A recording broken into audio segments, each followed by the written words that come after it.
A little spacecraft that could, Voyager 2, is heading for its closest encounter yet with the planet Neptune. It's now billions of miles from Earth. Neptune is the eighth wonder of our solar system. No other celestial body comes close to this planet's capacity when it comes to magnificence and startling features. However, Neptune's once happy storyline has taken a nosedive. There is something amiss going on in the ice giant, some astronomers had warned months back. Initially, scientists couldn't pinpoint what was wrong because we were more fascinated with the potential of life on the planet. The trouble had grown out of hand when we discovered the rot, and now scientists are having a hard time fixing this problem, especially with the distance of the planet from Earth. What shocking discovery about Neptune has scientists all worried? Could this problem be associated with the rumored ocean world underneath Neptune, or is the problem associated with Triton, Neptune's largest moon? Join us as we look into how something terrible is happening to Neptune in 2024, and no one knows why. Scientists have always been fascinated with Neptune and have tried their best to sail through the daunting waves of mystery surrounding the planet to learn new facts. For decades now, we have been studying this remarkable planet, and almost every other day, we stumble upon a scintillating revelation that proves that there are still many hidden things waiting to be discovered in Neptune. It was the pursuit of these hidden wonders that led astronomers to the gates of a shocking new discovery. Something wrong is happening to Neptune, scratch that, something terrible is happening to the glittering icy planet, and scientists have been unable to get the image of the sad occurrence from their heads. However, we can't talk about this arising problem without first giving Neptune its flowers for being an amazing planet. If all the planets in the solar system were to converge for a family meeting, Neptune's presence would be the most intimidating. Even without saying a word, the planet has that effect on other neighboring planets and astronomers who constantly observe it. Holding the unshakable position of the eighth planet in the solar system, Neptune belongs to the family of giant planets. However, the planet was not satisfied with this grouping and decided to niche down to another subfamily known as ice giants. Neptune is an ice giant, and it shares this honor with its near-twin Uranus. In diameter, it is the fourth largest in the solar system. Another distinguishing feature is that it is the third most massive planet and the densest giant planet in our universe. When placed side by side, Neptune edges out Uranus by being slightly more massive. If the Earth were to enter the competition, we would see that Neptune is 17 times the size of Earth. Although the average person would be shocked by this information, researchers have a different thought running through their minds. Many scientists have talked about the possibility of living on Neptune. The planet's large size means there is enough space for it to serve as an Earth colony if we ever confirm that it can support human life. While we meditate on this thought, we should mention that the planet's equatorial radius is 24,764 kilometers, nearly 4 times what is obtainable on Earth. Once again, Neptune proves that it's superior to our planet. Neptune continues on its winning streak by having a surface gravity of 1.14 times Earth's surface gravity. The only planet superior to it in this category is the famous Jupiter. Many scientists have confessed that exploring Neptune comes with a different kind of feeling. It is almost as if they are walking through El Dorado. This feeling is heightened by the fact that Neptune welcomes them into a new world that is so different from what we have on Earth. Moreover, it is impossible to have a glimpse of Neptune with the naked eye. In the early years of the planet's discovery, we had to make do with our imaginations and whatever results mathematical predictions gave us. However, over the years, we have been able to peel little by little the layers of mystery enveloping this planet. This journey started on September 23, 1846, when Johann Galle first observed the giant planet using a telescope, signaling the beginning of a series of observations. The turning point in our understanding of Neptune came in August 1989 when the Voyager 2 spacecraft flew by the planet. The space probe gave us a better picture of this remarkable planet and birthed new possibilities we never knew existed. We have been able to nitpick on some of these possibilities thanks to the arrival of advanced space equipment like the Hubble Space Telescope, HST, and the James Webb Space Telescope, JWST. Although they are several kilometers away from Earth, the HST and JWST have constantly sent back gifts in the form of data obtained from different space observations. Over the years, Neptune has regularly featured in these revered data that come in the form of images. When scientists looked at these images, they discovered something exciting about the internal structure of Neptune. They couldn't hold down their excitement at the realization that Neptune's internal structure is quite similar to Uranus. This means they have been right all along for calling Neptune Uranus's twin. A second look at the observed data showed scientists that Neptune's atmosphere accounts for 5 to 10% of its mass and that the core of the planet is composed of iron, nickel, and silicon. This particular finding left scientists bewildered because we cannot live in such weather conditions. It is a very dangerous environment for human life, especially considering the fact that the prevailing winds have speed variations ranging from 20 meters per second in the easterly direction to 325 meters per second in the westward direction. If by a miracle we find a solution to this natural phenomenon so we can live on Neptune, we can't ignore the fact that most of the winds on the planet move in a direction opposite the planet's rotation. Scientists were still dazed by this finding when another discovery was dropped on their laps. Space observations have revealed that there is an insane amount of methane, ethane, and acetylene at Neptune's equator. Guess what? This is 10 to 100 times greater than at the poles. Furthermore, Neptune is plagued by seasonal changes that have caused the cloud bands in the southern hemisphere to increase in size and albedo. Researchers have admitted that there is a direct relation between the long orbital period of Neptune and why seasons often last 40 years. As of today, Neptune is the farthest planet in the solar system, and it maintains a very distant relationship. With the Sun at a distance of 4.5 billion kilometers, Neptune completes its obligatory orbit around the Sun every 165 years. It is obvious that the duo are not the best of friends. Despite the strained relationship between both parties, Neptune still receives energy from the Sun. However, the planet radiates twice as much energy as it receives from the Sun. This finding came as a shock to scientists, as they have been unable to explain how a planet that lies over 50% farther from the Sun and receives only 40% of its amount of sunlight has sufficient internal energy to drive the fastest planetary winds in the solar system. They are further confused by the fact that Neptune is warmer than Uranus.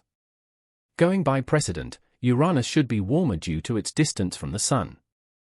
However, this is not the case, and we see evidence of this when we pay a quick visit to the upper regions of Neptune's troposphere. Here, the temperature can fall to 50.8 Kelvin. We will also see that at a depth where the atmospheric pressure is equal to 1 bar, the temperature is 72 Kelvin. If we decide to travel further down the deeper layers of gas, we will see that the temperature rises steadily. Scientists are yet to recover from the shock of Neptune being warmer than Uranus despite being the farthest from the Sun. As they pondered the answer to these questions, they were hit by more shocking discoveries from Triton, Neptune's moon. In the world of natural satellites, Triton stands tall above other moons. It is the largest natural satellite in Neptune and the first to be discovered by scientists. Located at a distance of approximately 4.5 billion kilometers from the Sun and a little less than 4.4 billion kilometers from our dear planet, Triton is so far away from us. This answers the question of why it is so difficult to observe Triton using telescopes from the Earth. However, the 1989 Voyager 2 flyby over the Moon and the use of ground-based and space telescopes have provided us with enough paint to create a picture of this intriguing moon world. Ever since Triton was discovered on October 10, 1846 by British astronomer William Lassell, scientists can't get enough of this enigma of a moon. Almost everything about Triton is mystical, right from the fact that it is the only large moon in the solar system with a retrograde orbit. In layman's terms, Triton's orbit is in a direction opposite to its planet's rotation. This is so unbelievable that it is quite amusing that if Lassell hadn't used his 24-inch aperture telescope to gaze into space, it might have taken us more time to learn of the existence of this magnificent natural satellite. Likewise, we would have been limited in our understanding of the satellite and Neptune itself if not for the emergence of sophisticated space observation instruments. The arrival of space telescopes made it possible to capture data about the mysterious satellite. Scientists had barely recovered from the shock of this peculiar feature when their investigation revealed that Triton was the seventh largest moon in the solar system at a diameter of 2,706 kilometers. Named after the Greek sea god Triton, who is the son of Poseidon, the Greek god corresponding to the Roman Neptune, Triton is larger than the dwarf planets Pluto and Haumea. Researchers find it interesting that Triton accounts for more than 95.5% of all the mass known to orbit Neptune. This also includes the planet's rings and 13 other known moons. At this juncture, there is no disputing Triton's supremacy. For years now, Triton has remained on the lips of astronomers as it is one of the few moons in the solar system known to be geologically active. The other moons that fit this description are Jupiter's Io and Europa, as well as Saturn's Enceladus and Titan. While studying the moon's topography, researchers revealed that Triton is relatively flat. Another interesting fact is that its observed topography never varies beyond the kilometer. As if this is not enough, the moon is said to be characterized by blocky outcrops, ridges, troughs, furrows, hollows, plateaus, icy plains, and a few craters. It is almost like you are touring a magical land because there is so much to unpack with each turn. When astronomers poked around the recent data obtained from space observations, they couldn't believe what their eyes were showing them. Triton is an astronomical wonder. The moon has an uncommon atmosphere and a dynamic climate that rivals that of other natural satellites in the solar system. Scientists have revealed that if we were to observe the moon's ionosphere, we would see that it is filled with charged particles and is 10 times more active than any other moon in the solar system. The agonizing knowledge is that ionospheres are usually charged by solar energy. However, what scientists have been unable to understand is how Neptune and Triton have a charged ionosphere. If we recall, Neptune and Triton are far from the Sun, so what is charging its ionosphere? What is behind the mysterious energy source? This is one puzzle that astronomers hope to solve with the proposed future explorations of the Moon and its mother planet. Thanks to the images obtained by Voyager 2, we discovered that Triton had intricate cryovolcanic and tectonic craters, and this can only mean one thing: the planet has a complex geological history. One look at the images from this visit and you would notice that impact craters are concentrated entirely in Triton's leading hemisphere. When the Voyager space probe flew by Triton in 1989, it wasted no time in measuring the surface temperature of the Moon and recording a value of 38 Kelvin. Furthermore, the spacecraft opened our eyes to a long-kept secret: Triton was home to active geysers which erupted sublimated nitrogen gas. So far, Voyager 2 is the only spacecraft that has traveled into the adventurous lands of Triton, and it achieved this from a distance of 40,000 kilometers. Moreover, it could only study 40% of the Moon's surface. Nevertheless, scientists have been able to crack the code when it comes to the age of Triton's surface. The Moon's surface is relatively young if we are to go by the evidence provided by Voyager. We have regions varying from an estimated 50 million years old to just an estimated 6 million years old. The most exciting information recovered from Voyager's visit is how Triton has a surface of mostly frozen nitrogen, a mostly water ice crust, an icy mantle, and a substantial core of rock and metal. This core makes up 23% of its total mass and has a mean density of 2.06 grams per cubic centimeter, which reflects a composition of approximately 15 to 35% water ice. This explains why scientists often call Triton an ocean world. From the observations made so far, astronomers believe that there is an ocean world underneath the icy layers of Triton. Currently, all the evidence from previous observations of Triton points in only one direction: there is an ocean of super hot water under the planet's cold clouds. Although they are yet to lay their hands on indisputable evidence, scientists have been holding on to the dream that Triton, Neptune's moon, houses large oceans just like the Earth. If this turns out to be a reality at the end of the day, then it means that some scientists were right to speculate that Neptune holds the potential for life. Astronomers have hypothesized that the icy plumes can be traced back to water from the interior being forced through the Moon's thick crust. If we were to confirm that a subsurface ocean was the source of Triton's icy plumes, this would be a big win for the scientific community. This is because it would expand scientists' understanding of where water could be found beyond the Earth. We are on the verge of unlocking a new door when it comes to hydrological research. Furthermore, scientists are thrilled about the current pace of these investigations because past data have shown that there is a high possibility that the water in Neptune and even Uranus is rich in magnesium. If this turns out to be a reality, we have struck gold when it comes to research. The presence of an ocean world on Neptune means that we can always use these ocean resources to study the electric and thermal processes occurring on Neptune and its twin Uranus. It is a win for us. Another reason astronomers are strongly convinced that Triton is an ocean world is that the plumes are similar to that of Saturn's Enceladus moon. The latter has become famous for being an ocean world. Researchers are resolute in their opinion that this similarity cannot be a mere coincidence and that if we decide to pursue this clue, we just might end up smiling. Since we are speaking about pursuing leads, it would interest you to know that NASA is on the verge of launching a new mission to explore Triton.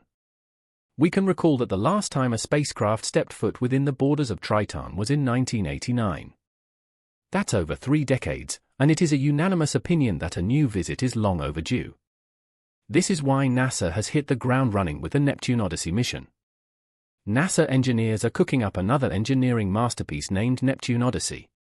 There is excitement across NASA's offices at the sheer thought of what this mission will achieve. As the name suggests, this orbiter mission has a well-defined objective which can be interpreted in one phrase: conquer Neptune. Neptune Odyssey is about to end our decades-long habit of observing Neptune and Triton from afar. For a long time now, we haven't had a close observation of the ice giant planet and its massive moon. This story is being written thanks to the genius minds developing the Neptune Odyssey spacecraft. These brilliant minds can be found at the Applied Physics Laboratory of Johns Hopkins University, NASA's long-running partner in the art of birthing amazing spacecraft. The design team has been charged with the mandate that the orbiter will be used to study Neptune and its moons, especially its golden goose, Triton. Based on the current design timeline, NASA has set 2023 as the launch date for the orbiter. The orbiter is expected to leave our planet for Neptune with the aid of NASA's famous Space Launch System.